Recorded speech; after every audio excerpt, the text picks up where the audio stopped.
মানুষের হক নষ্ট করেন না। পা যদি ধরতে হয় আসেন ধরি।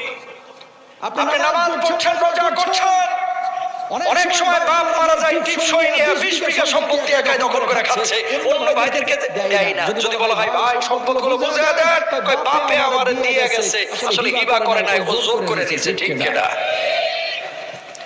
আর এখানে অপরাধী অনেকে থাকতে পারে যারা বোনের হক বুঝিয়ে দেয় না। তিতা লাগবে কথাগুলো। হরিণীর গল্প অনেকে শুনতে আসছেন, মাল হরিণীর গল্প বলা লোক না। একটা কথা বলি, বাস্তবতা এটাই, বোনের হক যারা আদায় করেন নাই, সম্পদগুলো যারা বুঝিয়ে দেন নাই, আল্লাহর কসম 36 বার উমরা করলেও জান্নাতে যেতে পারবেন না। কারণ আপনার টাকার মধ্যে কি আছে? হারাম আছে। এই মেয়ে কত টাকা লাগে আপনার? কত জমি লাগে? কয় কোটি টাকা লাগে? কবরে কি নিয়ে যাবেন? কাফনের পকেট আছে নি? কথা কন, কাফনের পকেট আছে? পা যদি